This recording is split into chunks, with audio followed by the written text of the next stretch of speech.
우리 함께 기쁜 마음을 담아서 우리 박수하시면서 우리 함께 오라 우리가 여호와의 산에 올라 하나님의 전에 이르자 우리 함께 찬양하겠습니다.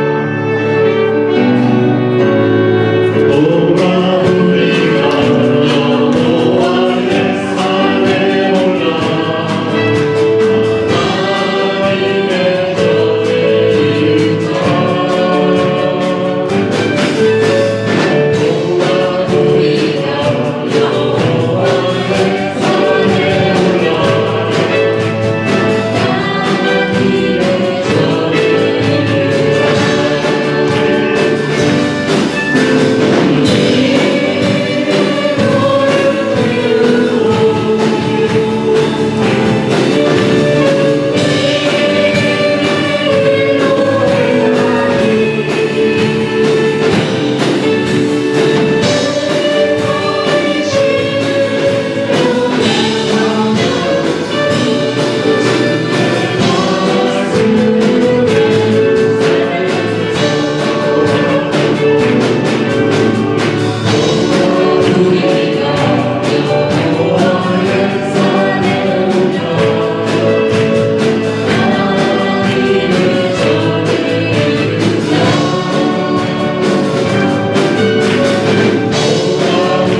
통해서 사역하시고 말씀을 통해서 다시 우리를 다스려 주시고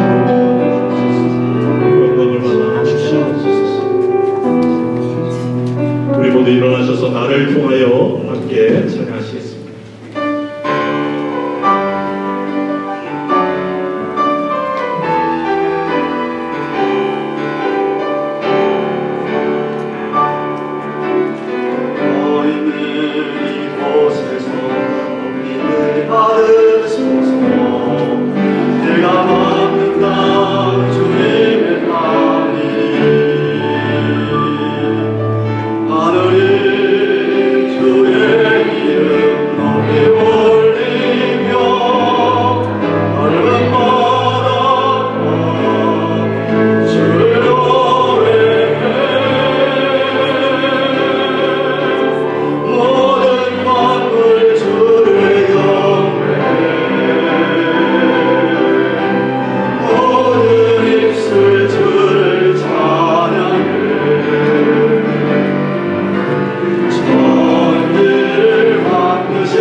그가 세상에 계셨으며 세상은 그로 말미암아 지은 바 되었으며 세상이 그를 알지 못하였고 자기 땅에 오매 자기 백성이 영접지 아니하였으나 영접하는 자 곧 그 이름을 믿는 자들에게는 하나님의 자녀가 되는 권세를 주셨으니 이는 혈통으로나 육정으로나 사람의 뜻으로 나지 아니하고 오직 하나님께로서 난 자들이니라.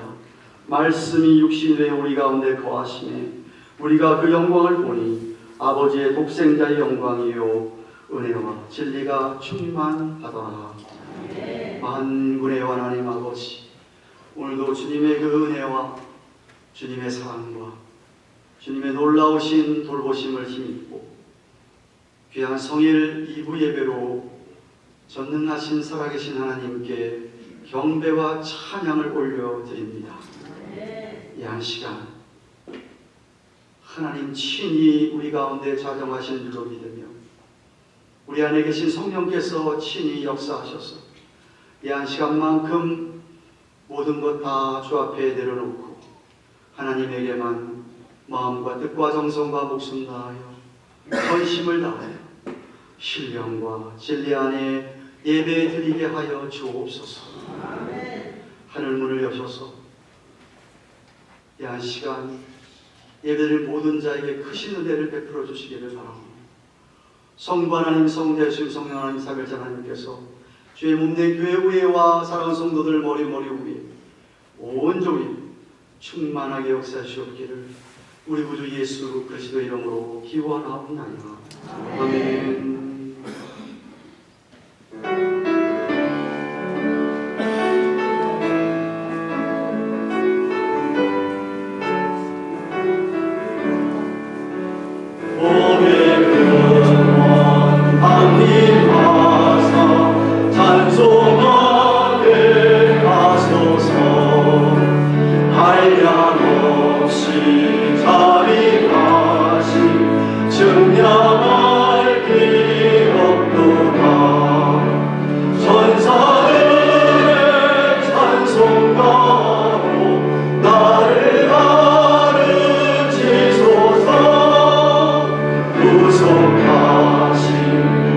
사랑을 항상 찬송합니다.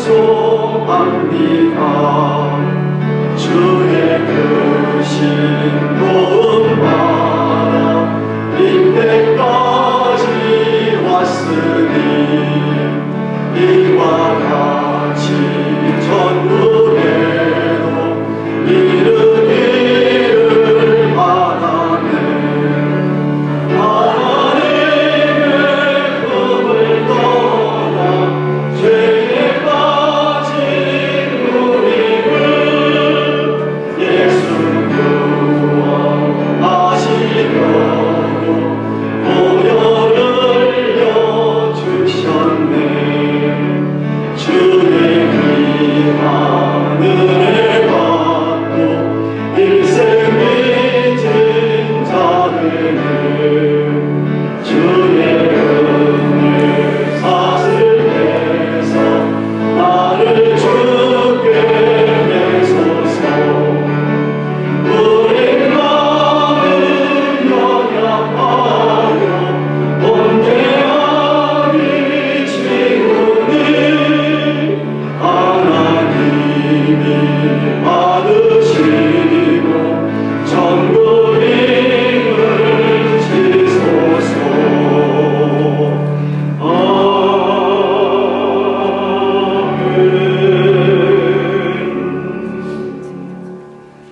성시 36번을 교독합니다. 외치는 자의 소리여 가로되 너희는 광야에서 여호와의 길을 예비하라.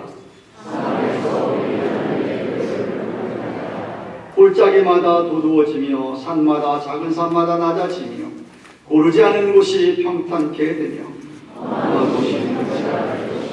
여호와의 영광이 나타나고 모든 육체가 그것을 함께 보리라. 말하는 자의 소리여 가로되 외치라. 대답하되 내가 무엇이라고 외치리까. 가로되 모든 육체는 불이요 그 모든 아름다움은 들의 것 같으니 푸른 마르고 꽃은 시드나 우리 하나님의 말씀은 영영이 서리라. 아멘. 사도신경으로 신앙 고백드립니다. 오른손 들고 전능하사 천지를 만드신 하나님 아버지를 내가 믿사오며 그 외아들 우리 주 예수 그리스도를 믿사오니 이는 성령으로 잉태하사 긍정녀 마리아에게 나시고 본디오 빌라도에게 고난을 받으사 십자가에 못 박혀 죽으시고 장사한 지 사흘 만에 죽은 자 가운데서 다시 살아나시며 하늘에 오르사 전능하신 하나님 우편에 앉아 계시다가 저리로서 산자와 죽은 자를 심판하려 오시리라. 성령을 믿사오며 거룩한 공예와 성도가 서로 교통하는 것과 죄를 사하여 주시는 것과 몸이 다시 사는 것과 영원히 사는 것을 믿사옵나이다. 아멘. 다시 앉으셨습니다.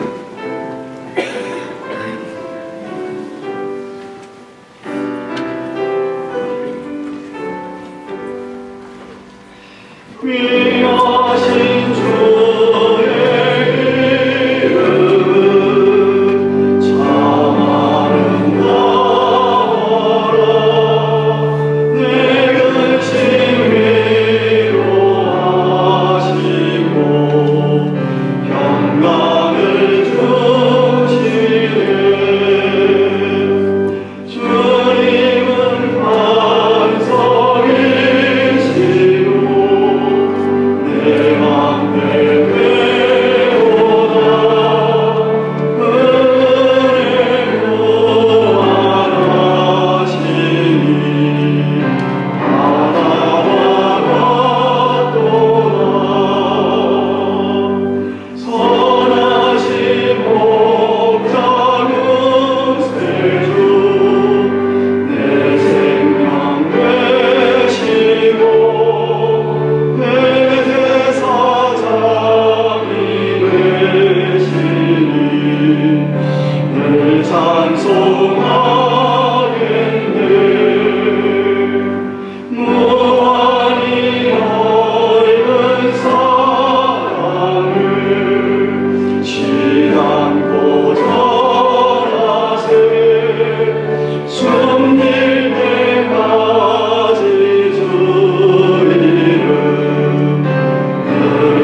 사랑과 은혜가 풍성하신 참 좋으신 아버지 하나님 감사를 드립니다.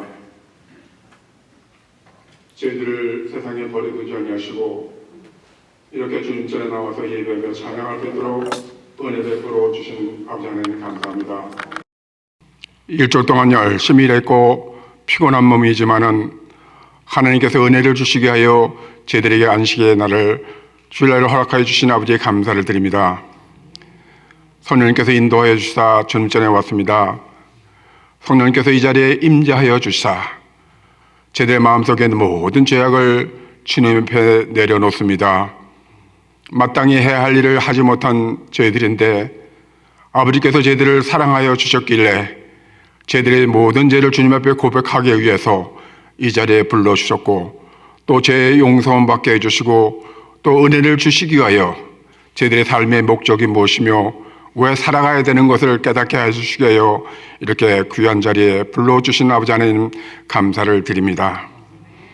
아버지의 입술로는 늘 감사하고 산다고 말하지만은 불평과 원망으로 아버지의 죄악에 빠졌던 저희들입니다. 그러나 저희들을 그대로 죽음에 두지 아니하시고 저희들을 살려주시게 하여 아기 예수를 이 땅에 보내주시고 그에게 모든 죄의 짐을 지게 하심을 통하여 저희들이 용서받을수록 은혜 베풀어 주시고 저 천국의 소망을 가지고 살아갈 수 있도록 도와주시니 감사를 드립니다. 부활하신 주님, 다시 오시겠다고 약속하신 재림의 믿음을 가지고 살아가고 있는 저희들입니다. 오신다고 약속하셨사옵나니 분명히 그 때와 시기는 저희들이 잘 모르지만은 분명히 오실 것을 믿습니다. 믿음 안에 서게 도와주시고 하나님이 부르실 때 저희들의 깨끗한 몸과 마음을 가지고 주님 전에 들어갈 수 있도록 도와주시옵소서. 아버지, 저희들이 모여진 저희들에게 은혜를 주시게 하여 또 하늘 보좌를 열기 위하여 귀하고 귀한 우리 찬양대에서 하나님께 찬양을 올려드립니다. 아버지, 그들의 찬양을 받아 주시옵소서. 사람에게 들리는 찬양이 아니라 하늘 보좌를 울리게 해서 찬양하기 위하여 수고 애쓴 그들에게도 아버지 은혜를 베풀어 주시고 또 그 찬양을 기뻐 받아 주사 하늘 문을 열어 주시옵소서. 하늘 문을 열어 주사 오늘에게 저희들에게 말씀을 주시게 하여 다니어 세우신 귀한 우리 목사님 위에 하나님의 성령으로 충만하게 해주시고 능력으로 충만하게 채워주사 저희들에게 주어진 말씀을 전파하실 때 아버지 성령의 두루마기로 입혀주시사 그 어느 때보다 더 능력과 권능이 임하여지는 귀한 말씀을 전거할 수 있는 귀한 목사님으로 축복하여 주시고 은혜 베풀어 주실 줄 믿사고 감사를 드립니다. 아버지는 저희들의 그 말씀을 들을 때 저희들의 마음에 옥토밭이 되게 도와주시옵소서.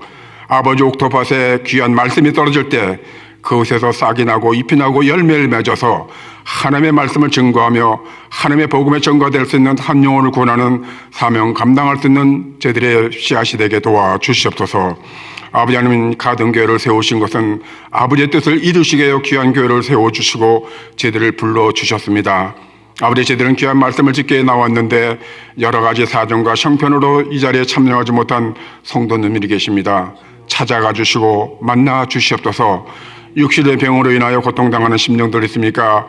주님 치유하여 주시옵소서. 마음에 근심 걱정 있는 성도들이 계십니까? 위로하여 주시옵소서. 비록 이 자리에 나오지 않았지만은 저희들과 동일한 은혜를 그들에게 베풀어 주시고 아버지 다음에 주님전에 나와서 같이 동일한 은혜와 사랑을 베풀 수 있는 저희들이 되게 도와주시옵소서. 오늘은 또 귀하고 귀한 날입니다. 우리 교회에서 또한 처음으로 아버지와 또 구역을 새로 편성하여 구역 예배를 드리는 날입니다. 아버지 하나님, 서로 모여 화답하며 말씀을 나누며 사랑을 나누며 기쁨을 나눌 수 있는 구역 예배가 되게 도와주시고 구역 예배를 통해서 우리 교회가 부흥성장될 수 있는 밑거름의 역할을 감당할 수 있는 구역들이 될 수 있도록 도와주시옵소서. 오늘 이 예배를 주 성령님께 맡겨드립니다. 시작하였습니다. 끝나는 시간까지 성령님께서 역사해 주시고 또한 아버지께서 큰 은혜와 사랑이 베풀 수 있는 복된 시간으로 축복하여 주실 줄 믿사올 적에 이 모든 말씀 우리 주 예수 받들어 감사하며 간절히 기도드리었사옵나이다. 아멘.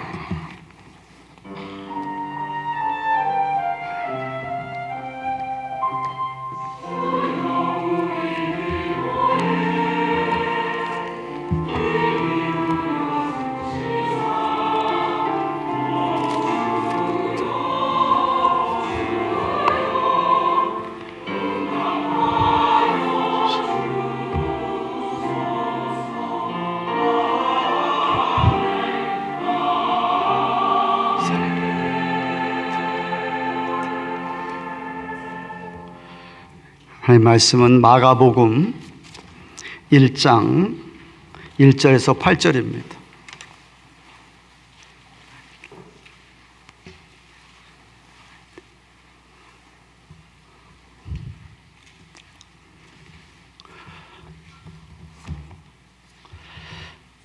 (1절에서) (8절) 찾으셔서 한 절씩 교독하겠습니다.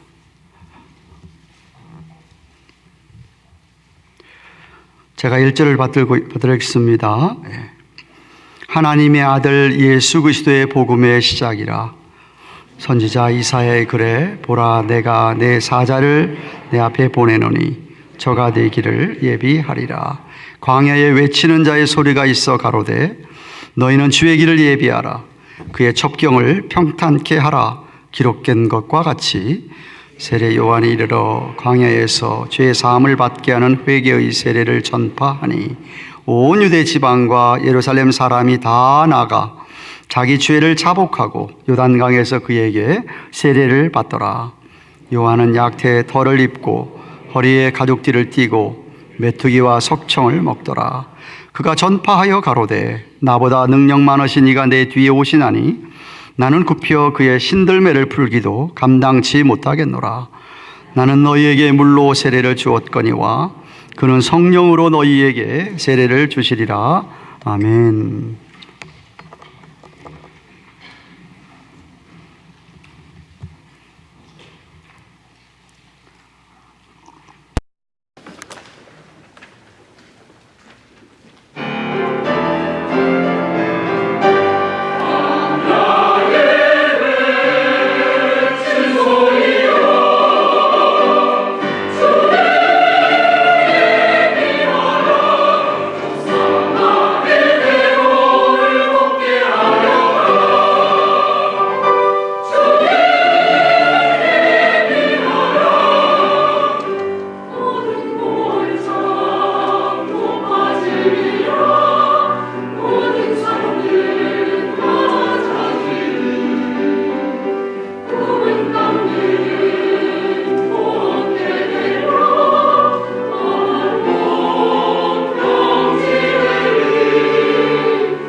모든 일이 다 그렇듯이 영화를 만들거나 연극을 공연하기 위해서는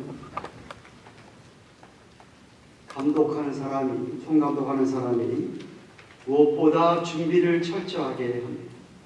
배우들에게는 배우들 나름대로 맡은 역할들을 잘하게 하기 위해서 그들에게 충분히 준비를 시키는 것. 이런 조명이나 기구들도 다 완벽한 준비가 되어야 공연이 시작되는 것입니다. 마찬가지로 인류 역사의 총 감독은 우리 하나님이십니다. 우리 하나님께서 인류 역사를 감독하시는데 이 역사 무대의 주연은 우리 예수 그리스도이십니다.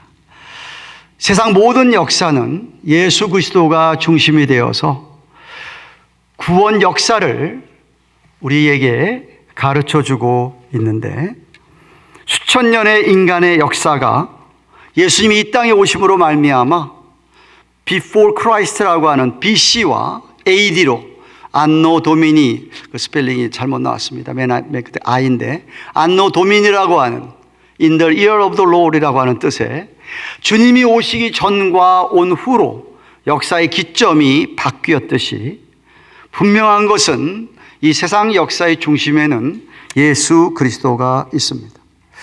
죄인들을 위한 하나님의 구원 계획이 BC에서는 그렇게 오실 메시아이신 그리스도에 대하여 약속으로 예언을 하셨고 신약 AD에 들어와서는 신약을 통하여서 그 오신 약속대로 오신 메시아가 그리스도가 어떻게 오셨고 어떻게 사역하셨고 어떻게 계시다가 그렇게 십자가에 돌아가시고 부활하시고 또 승천하신 후에 다시 오실 것이라고 하는 것을 약속하고 있는 것이 신약입니다. 새해가 돼서 제가 여러분과 함께 지난 첫 주에는 올해 교회 표를 가지고 말씀을 나누었습니다. 제가 깜빡 잊고 먼저 물어본다는 걸 잊어버렸네. 지난주에 설교 제목이 무엇이었는지 기억하십니까? 네. 한번 읽어봅시다. 시작. 끝까지 신실하여 유종의 미를 거두자. 아멘. 네. 마가복음을 이제 여러분과 함께 살펴볼 텐데 마가복음은 마가라는 사람이 쓴 겁니다. 마가는 누구냐 하면 유명한 바나바, 위로의 아들이라는 별명을 가지고 있었던 바나바의 조카, 생질이 됩니다. 요한 마가라고도 불리는데 요한은 유대식 이름이고 마가는 로마식 이름입니다. 이 요한 마가가 로마인들을 상대로 로마인들을 위하여 즉 이방인들을 위하여 쓴 복음서가 마가복음입니다. 마가는 바울의 1차 전도 여행 때 같이 바나바와 함께 갔다가 중도에 탈락을 했습니다. 그 탈락한 것 때문에 바나바와 바울 사이가 안 좋아졌죠. 그래서 2차 여행 때는 따로따로 가게 되는 것이었습니다. 그렇게 두 사도 사이에 좀 안 좋게 끝나게 간 원인의 장본인이 마가인데 그 후에 그는 연단을 받고 정말 믿음이 성숙한 후에는 바울을 다시 쫓아서 바울의 죽음 전까지 그래서 디모데 후서 4장 11절에 사도 요한은 임종을 두고서는 마가를 좀 자기에게 데려오라. 그는 자신에게 아주 유익했다라고 고백하고 있습니다. 제가 참 이 마가라는 사람을 좋게 봅니다. 우리가 신앙생활 하다가 어떤 일로 좀 이렇게 낙심될 때도 있고 그럴 때가 있지만 다시 하나님께서 은혜를 베푸신 것을 깨닫고 다시 회복이 돼서 그때부터는 끝까지 신실하게 바울이 정말 죽기 전에 보고 싶었던 사람처럼 그렇게 사역을 한 이 마가가 마가복음을 썼는데 그렇게 로마인들을 상대로 썼기 때문에 여러분이 아시다시피 마태복음과 누가복음은 어떻게 시작하냐면 예수님의 족보로 시작합니다. 예수님이 누구 결과로 주어진 그렇게 해서 족보로 시작하지만 마가복음에서는 족보가 나오질 않습니다. 왜냐하면 마가복음에서 마가가 그리는 예수님의 모습은 종의 모습입니다. 종의 모습을 그리고 있기 때문에 종에게 무슨 족보가 그렇게 중요합니까? 그리고 로마 사람들에게 있어서 종은 그런 게 전혀 쓸데가 없고 그래서 마가는 예수님이 즉각적으로 예수님이 한 놀라운 일들만을 계속해서 이제 열거하고 이야기하고 있는 것이 마가복음의 특징입니다. 그래서 1절 시작하면서 바로 자신의 복음서의 주제를 얘기합니다. 1절 말씀을 보십시오. 하나님의 아들 예수 그리스도 복음의 시작이라고 합니다. 한번 따라 하십시다. 하나님의 아들 예수 그리스도의 복음의 시작이라. 우리말에는 하나님의 아들이 먼저 나왔는데 헬라의 원어를 살펴보니까 예수 그리스도가 먼저 나오고 예수 그리스도를 수식하는 하나님의 아들이라고 쓰여져 있어서 처음 나오는 예수라는 단어, 예수라는 이름은 아시다시피 요셉이 마리아와 정혼을 하고 결혼을 앞두고 있는데 들려오는 소식이 마리아가 임신을 했다는 겁니다. 요셉이 유대인으로서 처녀가 관계도 안 갖고 임신하게 되면 이게 돌에 맞아 죽을 일인데 어떻게 하면 좋을까? 가만히 어떻게 하면 마리아를 끊을까 하는데 주의 사자가 요셉의 꿈에 나타나서 이야기를 합니다. 내 아내 마리아가 임신한 것은 성령으로 된 거다라고 얘기하면서 마태복음 1장 22절에 그가 아들을 낳을 텐데 아들의 이름을 예수라고 하라. 이는 그가 자기 백성을 저희 죄에서 구원할 자다라고 알려주는 데서 이름이 주어진 겁니다. 다시 말하면 저희 죄에서 구원할 자라고 하는 이런 이름의 뜻을 갖고 있는 이 예수라는 이름은 구약의 여호수아와 동일한 이름입니다. 여호수아도 뜻이 뭐냐 하면 여호와가 구원이시다라는 뜻입니다. 이런 동일한 이름을 갖고 있는 예수가 먼저 등장을 하는 것입니다. 그래서 복음은 뭐냐? 복음이 가르쳐주는 뭐냐? 첫째는 예수라는 이름에 대해서 알려주고, 둘째 그리스도가 나옵니다. 그리스도는 메시아의 헬라어의 표현입니다. 구약에서 머사야라고 하는 이 메시아를 헬라어식으로 표현한 게 그리스도인데 그것은 예수님의 직분, 예수님의 직함을 뜻하는 말입니다. 원래 메시아 그리스도의 뜻은 기름 부음 받은 자라는 뜻인데 구약 시대 때 기름 부음 받은 사람은 제사장, 선지자, 왕이었습니다. 그래서 예수님을 그리스도라고 할 때는 우리 예수님은 대제사장이며 선지자며 왕이라고 하는 삼중직, 여러분 지난 12월 달에 구역군가에서 배우셨을 텐데 삼중직의 예수님, 세 가지 직분을 갖고 있으신 예수님이라는 뜻에서 그리스도라고 두 번째 가르쳐주고 있습니다. 그리고 하나님의 아들이라고 하는 것은 예수님의 신성을 가리키는 말입니다. 예수님의 디비니티를 예수님은 사람만 있으면 하나님이 신성, 인성만 갖고 있는 게 아니라 신성도 갖고 계신 분이다. 다시 말하면 예수님은 인간의 몸을 입고 왔지만 하나님이라는 것을 강조하기 위해서 하나님의 아들이라는 표현을 덧붙인 것입니다. 즉 마가는 복음을 시작하면서 자기가 쓰는 이제 복음이 이 마가 복음은 예수 그리스도에 대한 이야기인데 예수님은 평범한 종으로 이 땅에 오신 것이 아니라 우리의 죄를 해결하기 위하여 오신, 구원하러 오신 그런 분으로서 그분은 하나님의 아들이라고 하는 것을 밝히고 있는 것입니다. 즉 저와 여러분이 꼭 알아야 될 것은 복음, 하나님의 복음은 좋은 소식이라는 뜻이죠. 복음은 하나님의 은혜로 예수 그리스도를 믿음으로 죄사함, 곧 구원을 받게 된다고 하는 좋은 소식이 바로 복음이다 하는 것을 첫 1절에서 우리에게 가르쳐주고 있습니다. 여러분, 우리 하나님은 에덴 동산에서 아담과 하와가 범죄할 것 보고 계셨고 알고 계셨습니다. 사단 마귀가 자기를 거역하고 반항해서 떠나서 이 땅을 그렇게 소란하게 할 것도 다 알고 보고 계셨습니다. 다시 말하면 아담과 하와의 죄뿐만 아니라 첫째 아들이었던 가인의 죄, 동생 아벨을 죽인 가인의 죄도 보고 있었고 알고 계셨고 저와 여러분의 죄까지 다 보고 있었습니다.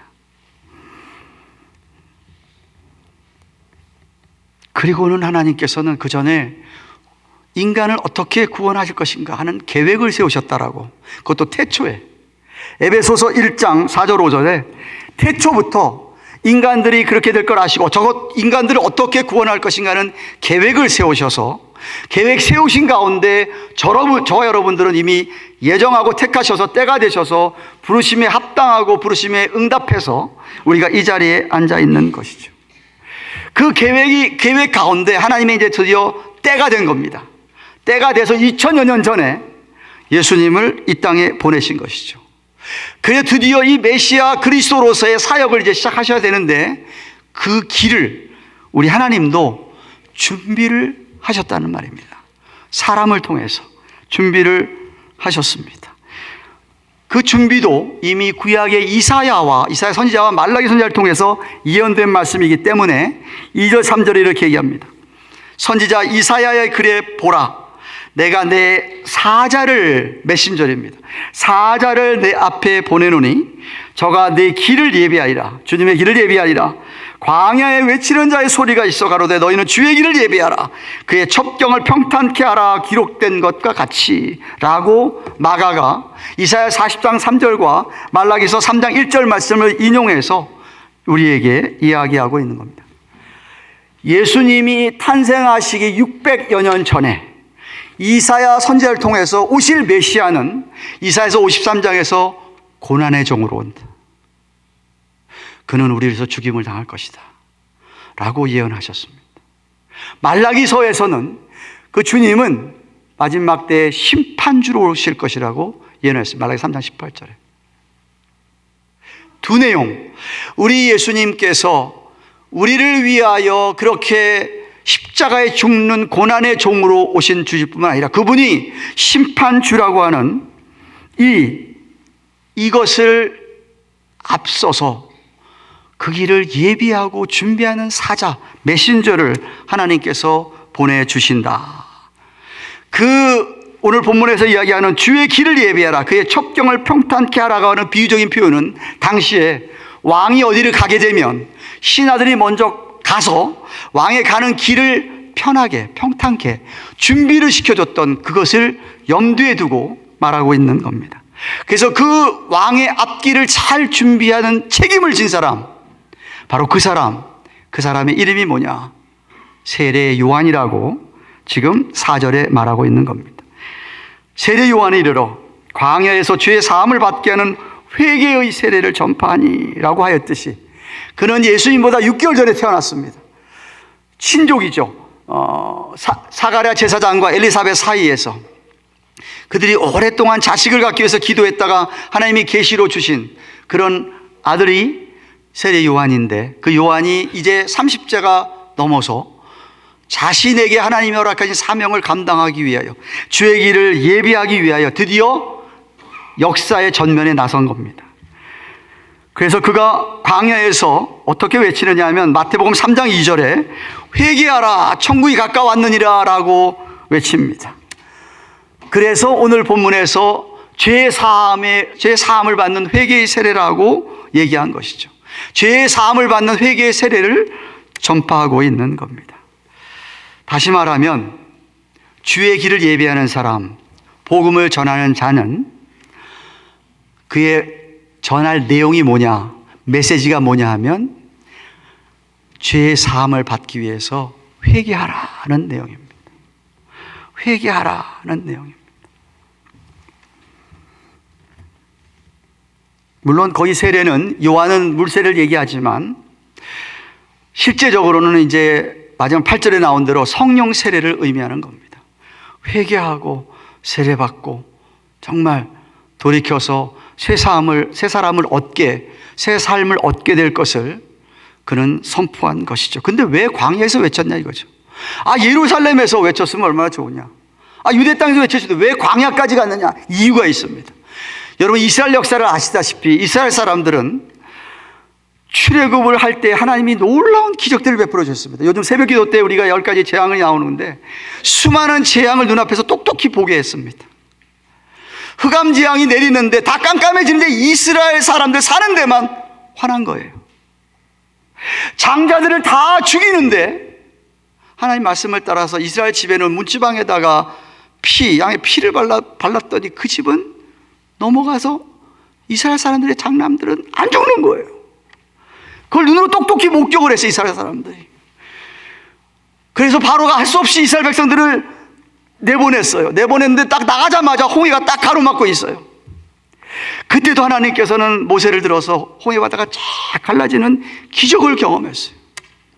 그리고 정말 땅같이 바닷속을 걸어서 드디어 나갔어요. 그런데 그 정도로 하나님이 보여주었으면 바로 정말 약속의 땅 가나안 땅을 갔으면 좋을 텐데 불신합니다.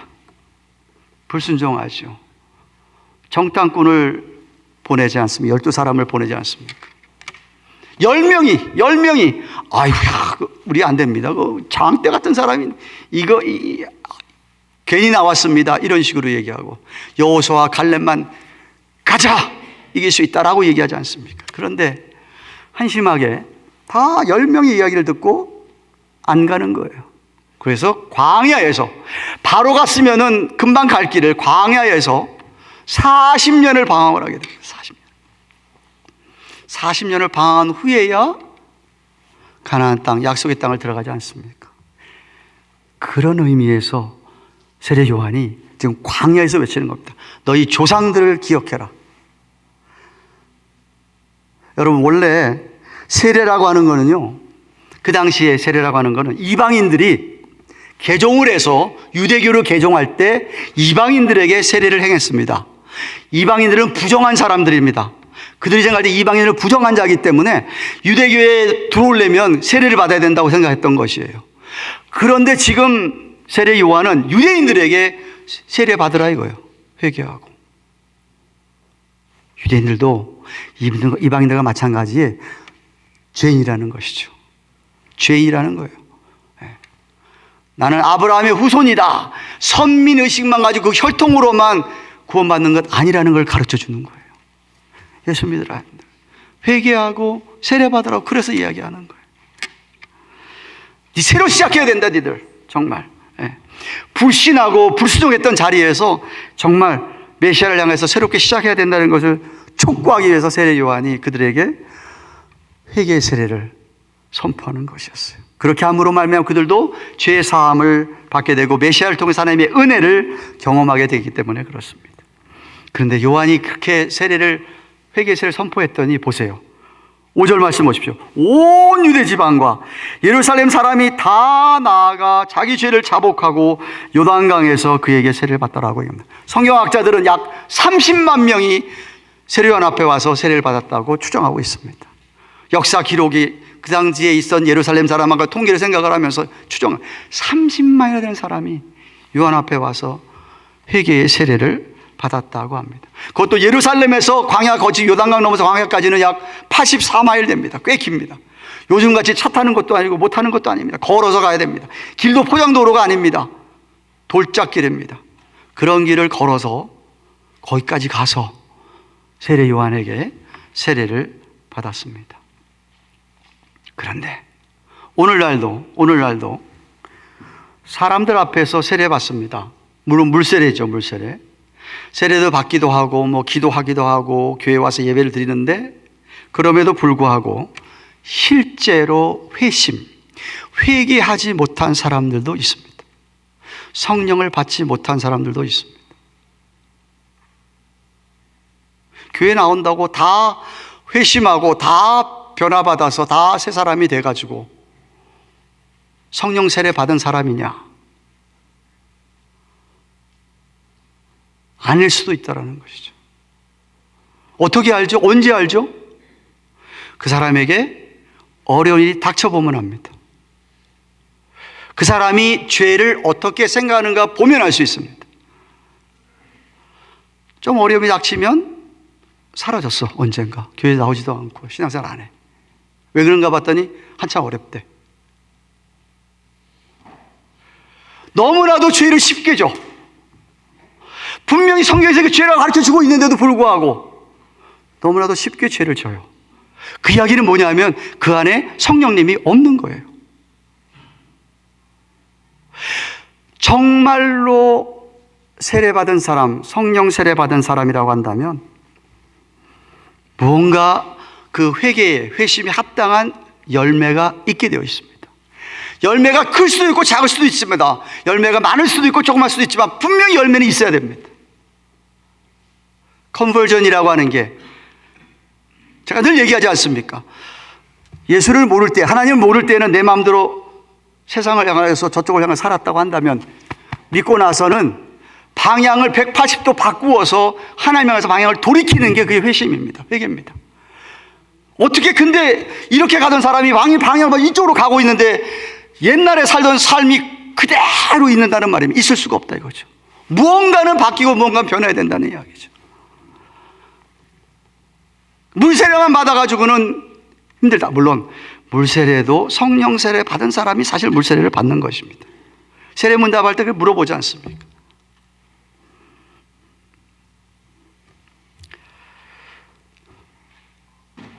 한편 마가는 지금 세례 요한이 어떤 사람인가를 6절 이하에 적고 있습니다. 6절 보십시오. 요한은 약태 털을 입고 허리에 가죽띠를 띠고 메뚜기와 석청을 먹더라 라고 했습니다. 다시 말하면 광야에서 그는 거지같이 살았다 이 말입니다. 아주 가난하게 살았다 이 말입니다. 가진 것이 별로 없이 살았다는 이 말입니다. 약태, 낙타, 털은 당시에 그냥 가공되지도 않은 그냥 단순한 옷이고, 메뚜기는 가난한 사람들이 먹는 음식이었고, 석청은 일종의 야생꿀, 와일드 허니라고 영어 번역이 되어 있습니다. 이 모습은 마치 열왕기하 1장 8절에 있는 대로 구약의 엘리야 선지자의 모습과 비슷합니다. 이 모습은 당시의 주류사회, 유대인 주류사회에 있는 종교 지도자들, 그 부류들은 아주 부유하고 사치했던 사람들입니다. 그러니까 그런 사람들과 아주 대조가 되는, 너무 모습이 다른 것을 지금 성경이 적고 있는 겁니다. 그는 자신의 사역이 엘리야의 사역과 마찬가지인 것임을 깨닫고 알고 있었기 때문에 이 유대 사회의 개혁이 필요하다. 정말 주의 길을 준비하는데 자신이 쓰임을 받아야 되는 것을 깨닫고서는 엘리야처럼 삶의 모양도 따라갔던 것이죠. 사실 유대인들은 말라기서 4장 5절에 보라 여호와의 크고 두려운 날이 이르기 전에 내가 선지 엘리야를 너에게 보내겠다라는 말씀 때문에 엘리야가 오는 줄 알았습니다. 여러분 아시다시피 엘리야는 죽음을 보지 않고 그냥 하늘로 승천한 게 엘리야입니다. 그 엘리야가 다시 오신다고 성경이 얘기했기 때문에 세례 요한이 나타나서 이렇게 하니까 혹시 엘리야냐? 생각했던 것이죠. 그래서 제사장들과 레위인들이 물었다고 요한복음 1장 19절 27절 얘기합니다. 당신이 엘리야입니까? 아니면 진짜 예언되어진 메시아 그리스도입니까? 라고 물어봤죠. 그랬대 세례 요한이 자기는 그리스도도 아니고 엘리야도 아닙니다 라고 대답을 하면서 다만 자신은 그리스도의 길을 준비하는, 예비하는 광야에서 외치는 소리라고만 하는 것을 볼 수가 있습니다. 여러분, 저와 여러분이 메신저로서 오늘날 주님의 길을 예비하는 사람으로서, 주님의 재림을 준비하는 사람으로서 오늘날 세례 요한처럼 복음을 전한다고 할 때에 저와 여러분이 삶의 모습을 어때야 된다는 걸 가지고 있습니다. 뭐 우리가 그렇게 세례 요한처럼 그렇게 뭐 은둔 생활하며 저 뭐 사람들 별로 안 사는데 가가지고 뭐 오라 이런 얘기하거나 가난하게 살아야 된다는 얘기 아닙니다.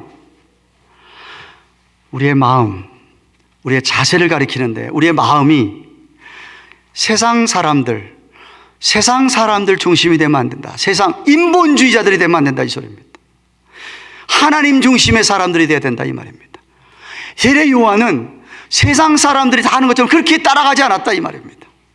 그는 하나님 나라처럼 저와 여러분들도 철저하게 세상 것들에 연연하지 말고 하나님 나라를 사모하는 자가 된다는 뜻입니다. 그런 은혜가 있기를 축원합니다. 또한 그는 7절에 보시면 그가 전파하고 나보다 능력 많으시니가 내 뒤에서 오시는데 나는 굽혀 그의 신들매를 풀기도 감당치 못하겠노라. 그래서 당시의 신은요, 오늘날 여러분이 신는 슬리퍼와 비슷한 것이었습니다. 슬리퍼 밑짝에는 가죽으로 된 것이 깔려 있고요, 그 다음에는 우리 슬리퍼에 이렇게 대가지고 발가락 껴서 홀드해 주는 게 신들매라고 표현한 겁니다. 아까 얘기했지만 포장도로도 없고 하기 때문에 가장 이스라엘 사람들이 다니면서 제일 더러워지는 게 발이었습니다. 구두나 운동화가 아니었기 때문에. 그래서 이 신들매를 푼다는 이야기는 당시에 어느 집에 종이나 노예가 손님이 오면 손님의 신들매, 신을 풀어주고 신발을 벗기고 발을 씻겨주는 일을 했던 것입니다. 그래서 예수님께서 요한복음 13장에 갑자기 밥을 먹다가 식사하시다가 제자들에게 발을 씻겨주는 장면이, 그래서 예수님의 모습이 위대한 겁니다. 가장 더러운 발, 그 신들매. 그런데 요한은 지금 뭐라고 얘기하냐면, 예수님 오신 후에 예수님의 신들매 푸는 것도 나는 못한다. 나는 그 예수님의 종조차도 못 된다라고 얘기하고 있는 겁니다. 종조차도 못 된다. 예수님은 자신보다 아주 탁월한 능력 많으신 분인 것을 이야기하고 있습니다. 그렇기 때문에 요한복음 3장 30절에서 그는 흥해야 되겠고, 예수님은 흥해야 되겠고 나는 쇠해야 되겠다 라고 표현한 겁니다. 그야말로 주의 길을 준비하는 자가 가져야 될 자세가 이렇게 겸비한 자세여야 되는 겁니다. 나는 사라지고 내 안에 주님이 드러나야 되는 그런 자세 된다, 이 말입니다. 생각해 보십시오. 여러분 같으면 어떻게, 만약 여러분 앞에 30만 명이 나와서 회개받고 세례받는 여러분, 여러분 어깨가 좀 우쭐하지 않겠습니까? 보통 사람 같으면, 저 같아도 야 30만 명의 교인을 이끄는 목사가 되면 어느 까딱 잡는 이단에 빠지죠. 거의 왕 수준 아닙니까? 세례 요한은 자그마치 30만 명이 넘는 사람이 자기 앞에 서기 잘 봤는데도 자기는 나타나는 게 아니고 주님만 나타내야 된다. 주님만 나타내야 된다. 그리고 그는 자신의 사역은 그림자인 것을 알았습니다. 자신의 사역은 오실 주님이 하시는 사역의 어떤 상징적인 것이고 잠정적인 사역인 것을 알았기에 이렇게 선포합니다. 8절에 나는 너희에게 물로 세례를 주었거니와 그는 성령으로 너희에게 세례를 주시리라. 요한은 그들의 정결함이나 그들의 회개를 통해서 그들이 하나님과의 관계가 회복이 되고자 하는 그 열망을 참 상징하는 이런 물세례를, 요단강에서 물세례를 갖다가 행하고 있지만, 오실 메시아가 하시는 사역은 물세례가 아니라 성령을 보내주시는 성령 세례가 올 거다. 성령으로 세례 줄 거라 그럽니다. 성령 세례는 무슨 말이냐면, 성령께서 우리 안에 임하시고 우리 안에 인을 치시는데, 그렇게 되면 물 세례는 겉 외식적인 거지만 그 성령 세례를 받으면 내적인 변화가 일어난다는 거죠. 예레미야 선지자가 예언한 새 언약을 예언할 때 마음의 할례를 받게 되는 거예요. 겉모습만 바뀌는 게 아니라 마음의 속사람이 변하는 것이, 심령이 변화받는 것이죠. 여기에 심령의 할례를 행한다는 것이죠. 그게 바로 성령 세례인데, 그 성령 세례를 받게 되면 저와 여러분이 정말 진정한 죄사함, 죄책감마저도 우리 느낄 필요가 없는 그런 구원이, 그런 영생이 주시는 것, 영생이 허락되는 거라요. 근데 이 성령은 하나님이 주시는 선물입니다. 예수님께서 돌아가시 전날입니다. 요한복음 14장 16절에 내가 이제 십자가에 죽고 나서 천국에 가게 되면, 14장 보시면 천국에 처소를 준비하러 가겠다고 얘기하시고, 가게 되면 내가 아버지께 구하겠으니 그가 또 다른 보혜사를 너에게 주사, 또 다른, 자기 말고 다른 보혜사, 돕는 자를 보내주시는데 바로 성령님입니다. 주셔서 너희에게 주사 영원토록 너희와 함께 있게 하시리. 영원토록 우리 함께 있겠다고 약속하신 것처럼 정말 승천하신 10일 만에 오순절날 성령이 임했습니다. 그래서 성령이 임하고 난 다음에 베드로가 예루살렘에서 복음을 전도하고 설교하고 선포할 때, 초대 예루살렘 교회가 세워질 때 이렇게 얘기합니다. 사도행전 2장 38절에 너희가 회개하여 각각 예수 그리스도의 이름으로 세례를 받고 죄 사함을 얻어라. 그리하면 성령을 선물로 받으리니 라고 하신 것이에요. 바로 만약 여러분들이 예수님을 정말 여러분의 구원자, 구세주로, 세이비어로, 그리고 여러분의 주인으로 여러분 정말 영접하셨다면, 여러분의 죄가 정말 사해지고 여러분이 정말 새 사람으로 변화받고 중생되어서 하나님 앞에 자녀 삼아주시는 것을 확실하게 믿는 그런 성령의 인침을 여러분이 받는 거예요. 요한일서 1장 13절에 성령으로 인을 친다 그랬어요. 인실한다는 얘기예요. 공증을 받을 때 실이 필요하듯이 성령께서 여러분 심령에 실을 딱 쳐서 넌 내 것이라고 성령께서 찍어주신다는 것이죠. 그렇게 성령께서 역사하시는 그것은 여러분이 체험할 수도 있어요. 그 뜨거운 것을. 어떤 사람은 그 시간에 하나님께서 내 심령을 정말 뜨겁게 하시고 눈물 콧물 쏟으면서 하나님의 은혜가 깊숙하게 경험을 해보신 분들도 계세요. 그런데 그런 경험 안 해보셔서도 괜찮아요. 어떤 사람은 그걸 안 해볼 수도 있어요. 성령께서 내게 분명히 일을 친사를 안 해볼 수 있는데, 진짜 중요하고 분명하게 아셔야 될 것은 성령께서 내게 임하셨다, 내게 인을 치셨다, 나는 성령 세례를 받았다라는 확신이 있으셔야 됩니다.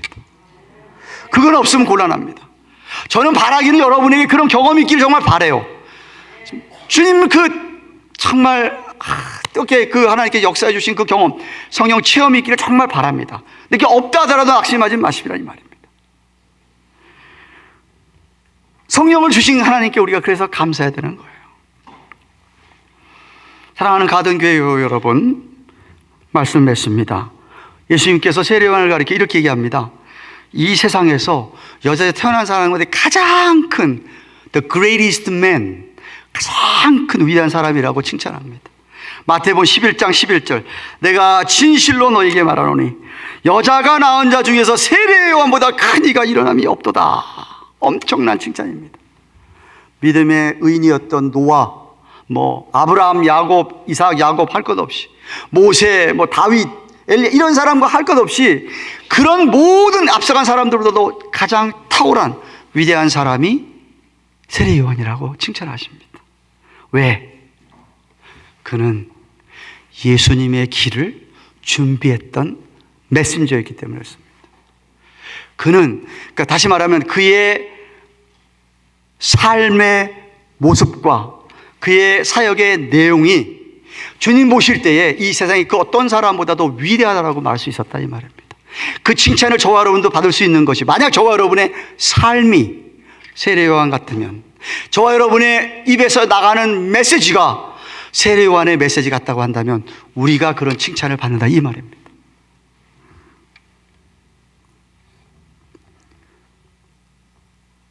예수님이 다시 오신다고 분명히 이야기하셨습니다. 자, 예수님께서 십자가 돌아가시고 부활하시고 3일 만에 부활하시고 40일 동안 이 땅에 계시며 자신 정말 부활한 것을 보이시고 난 다음에 승천하셨습니다. 제자들이 보는 데서 승천하셨습니다. 다 보고 있는 데서 위로 올라가셨습니다.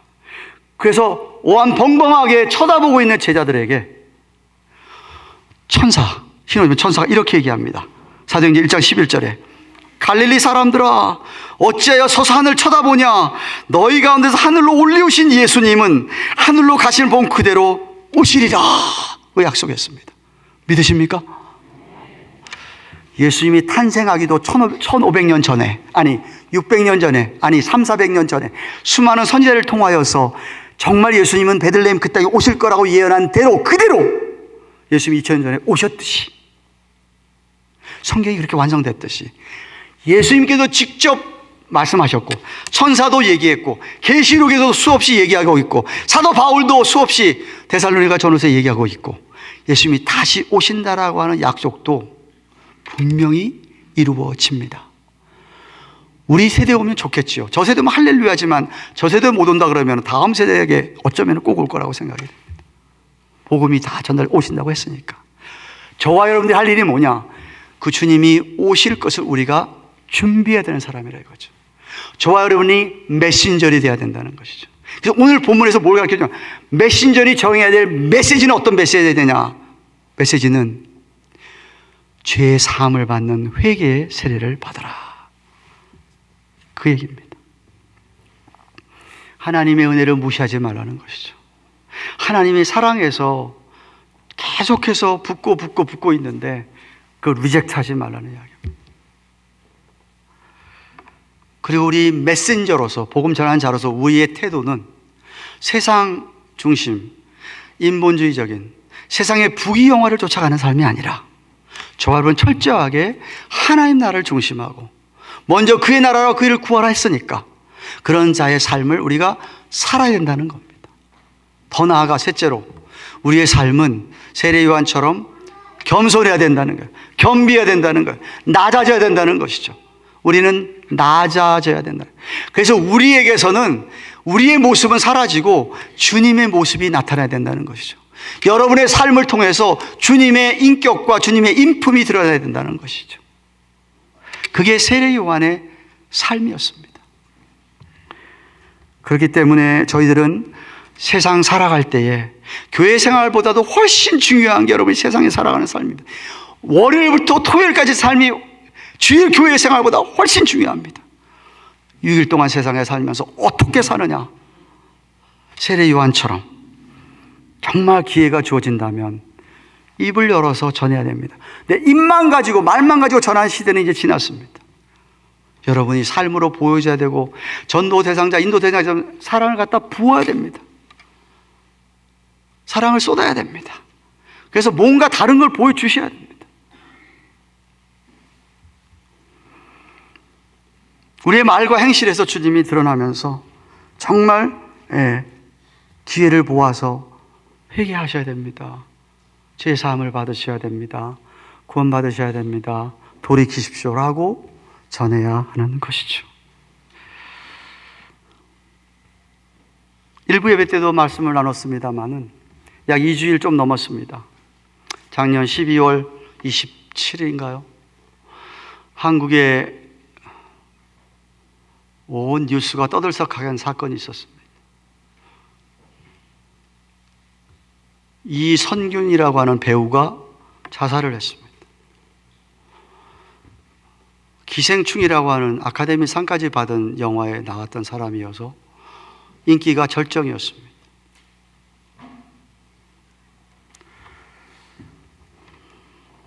마약에 연루돼 가지고 수사를 받다가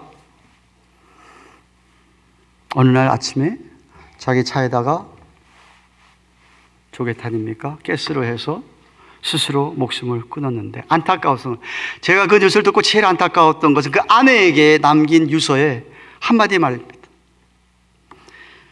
이것밖에는 방법이 없는 것 같다.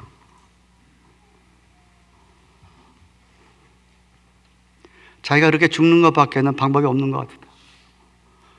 나중에 신문 기사를 보니까 뉴스를 보니까 그분이 이제 너무 잘 나가니까 영화 계약을 맺은 것이 있고 광고 예약한 것이 있어서 그 계약을 다 지금 마약 이 스캔들에 돼가지고 다 이게 취소가 되면 물어내야 될 돈이 100억. 이게 감당이 안 됐던 것이죠. 그가 할 수 있는 거는 아내에게 하는 말이 그런 말이에요. 이것밖에 방법이 없는 것 같아. 그러고 죽었어. 너무 안타까운 게 왜 그것밖에 방법이 없냐. 만약에 누군가가 그 사람에게 복음을, 예수 그리스도를, 사랑을 전했더라면 그것밖에 방법이 없는 게 아닌데 너무 슬프고 안타까운 것이었어요.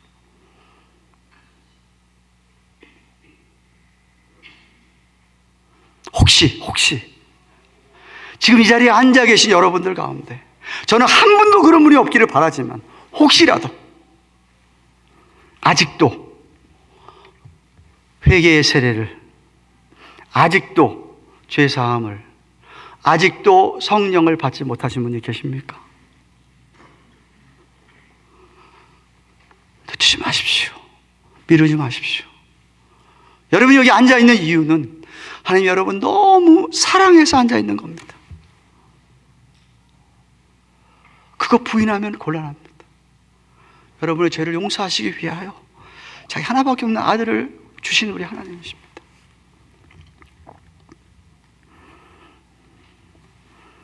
돌아서야 됩니다. 세상 길로 가다가 우리는 돌아서야 됩니다. 진실로 회개해서 죄 사함의 축복, 하나님이 우리 안에 주시는 이 놀라운 평강, 기쁨, 성령을 받아서 변화를 받고 정말 그런 영생의 삶을 누리는 그런 애가 있기를 축원합니다. 이미 다 저는 그렇게 믿습니다. 정말 믿고 싶습니다. 한 분도 빠짐없이 여러분은 이미 영생의 길로 들어신 분으로 진실로 삶의 방향을 바꾸고 세상을 향해 살아가는 게 아니라 주님을 위해 살아가시는 분들이라고 믿습니다. 그렇다면 여러분 주님의 재림을 준비하셔야 됩니다. 여러분의 죽음을 준비하셔야 됩니다. 지난주에 제가 설교했듯이 여러분이 왜 사는지 이유를 똑똑히 아셔야 됩니다. 세례 요한처럼 살으셔야 됩니다. 막 입을 열면 미국 사람 만나도 얘기하세요. God loves you so much.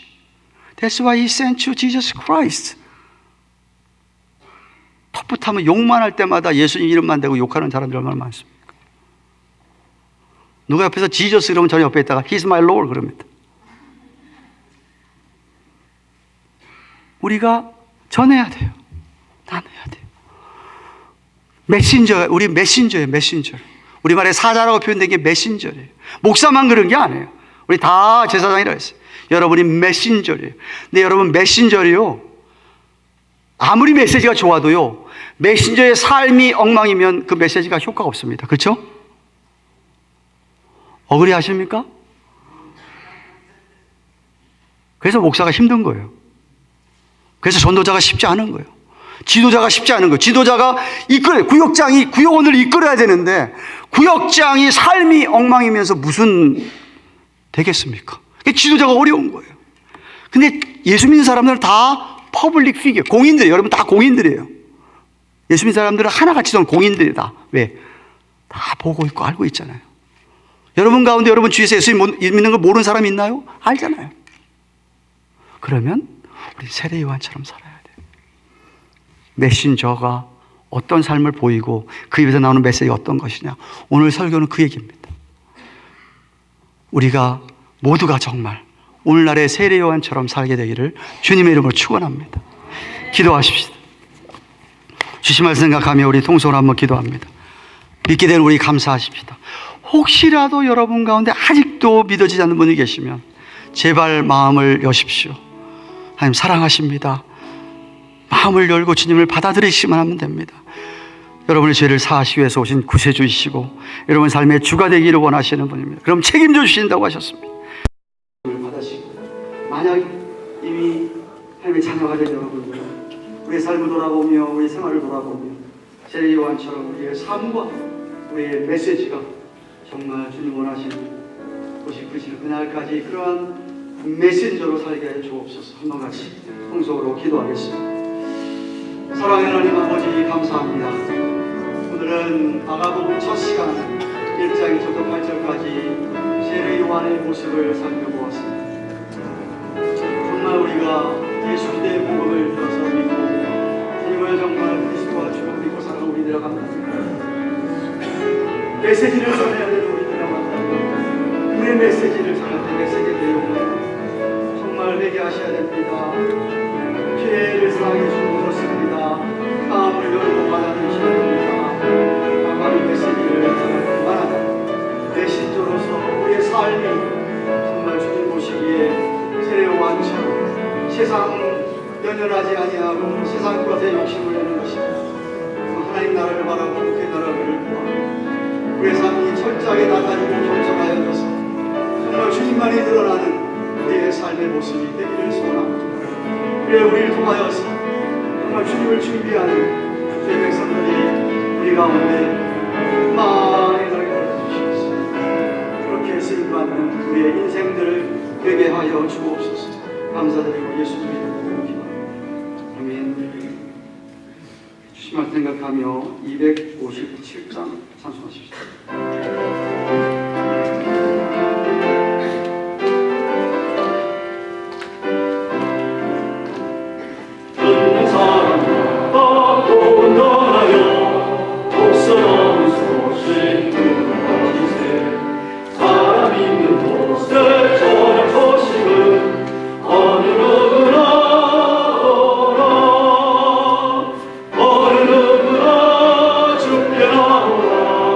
어서 와서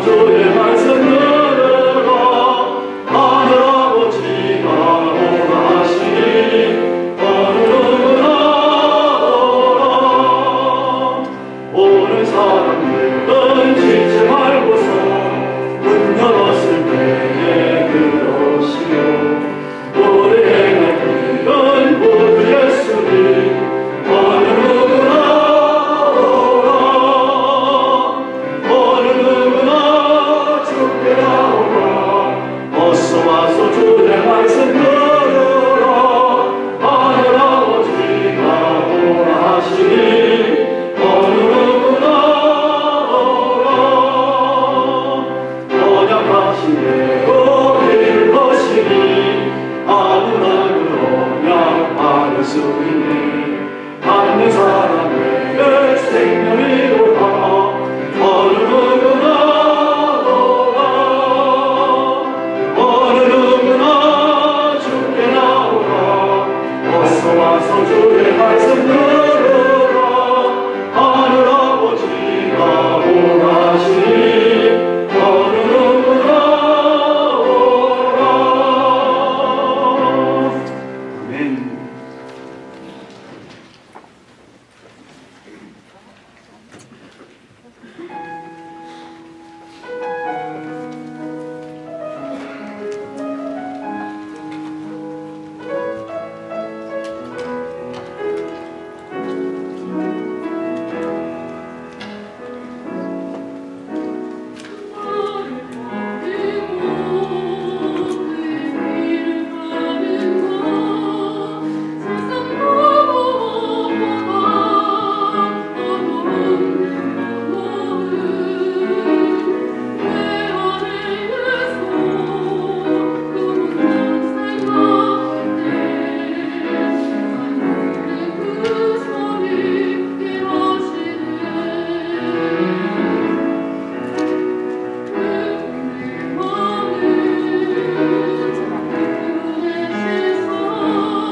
아멘. 감사합니다.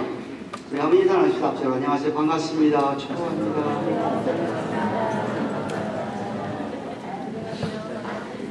우리 예배 참석한 모든 분들에게 하나님의 넘치기를 축원합니다.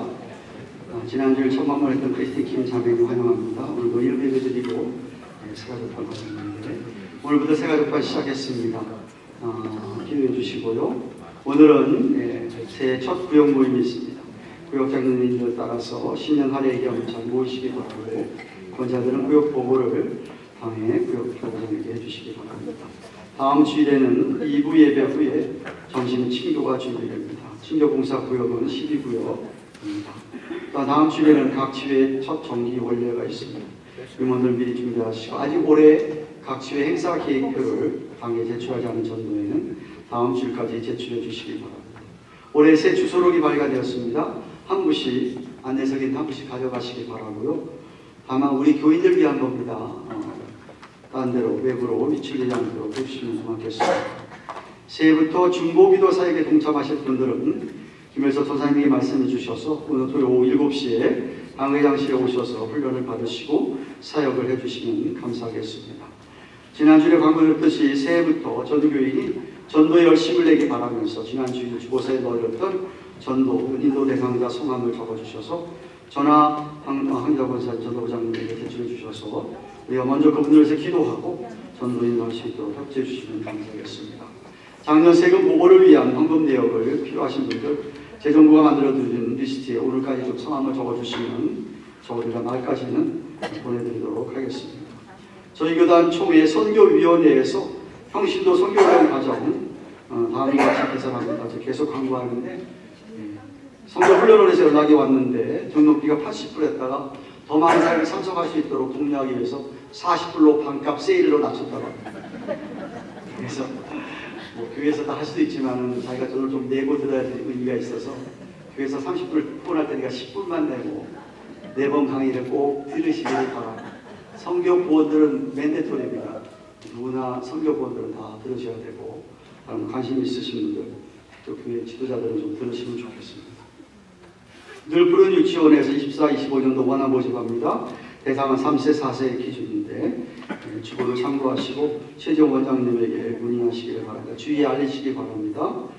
오늘 오후 6시부터 내일 정오까지 저희 교회에서 우리 수도도의 노회원들, 목사님들, 사모님들 1박 2일 겨울 수양회 및 신년 할애식이 있습니다.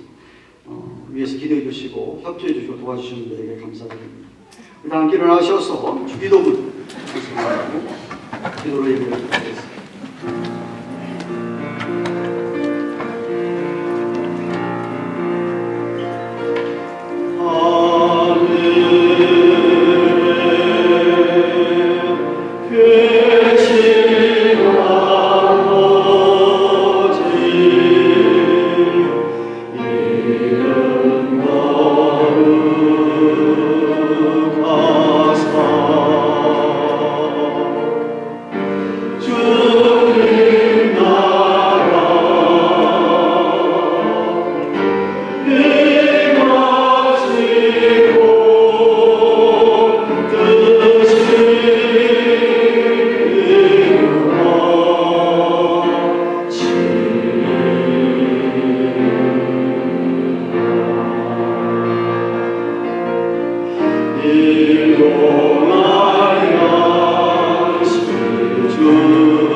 사랑의 하나님 아버지 감사합니다. 지난 일주일 동안도 주의 은혜로 우리 하나님의 돌보심과 인도하심이 있었기에 오늘 아버지 앞에 나와 오늘 이렇게 예배를 드릴 수 있도록 놀라운 은혜를 주셔서 축복을 주셔서 감사를 드립니다. 뿐만 아니라 한 주간의 삶 속에도 우리의 필요를 채워주셨던 하나님 정말 주 앞에 감사하는 마음으로 하나님의 것을 돌려드리며 여러 모양의 예물 드립니다. 하나님께 드린 손길들마다 축복하시고 정말 저들의 피를 넉넉하게 채우시며 일부일들이 쓰여지는 곳마다 주의 복음이 널리 전파되는 죄의 사함의 베개 이스라엘가 전파되는 놀라운 일에 쓰여질 수 있도록 축복하여 주시옵소서. 또 새로 한 주간을 시작합니다. 말씀을 가슴에 새기며 하나님 믿는 자로서 조금도 부족함이 없도록 우리 주위에 하나님께서 붙여주시는 사람들 영혼들 심령들 생각하며 살아가도록 인도하여 주시옵소서. 이제는 우리의 구세주가 되시며 주가 되시는 예수 그리스도의 그 크신 은혜와 하나님 아버지의 말로도 할 수 없는 그 영원하고도 극진하신 사랑과 성령님의 감화감동하심 고통하심 함께 하시며 위로하시는 은혜가 세례 요한처럼 예수 그리스도의 메신저로서 입을 열어 전하고 우리의 삶으로 나타내 보이며 사랑을 전하고 살아가기를 소원합니다. 주님의 길을 준비하며 살아가기를 소원합니다. 주의 백성들의 머리 위에 생업 위에 허락하신 자녀들 위에 세워주신 주의 교회 위에 온 세계 당신의 백성들 머리 위에 이제부터 영원토록 함께 계실지어다. 아멘.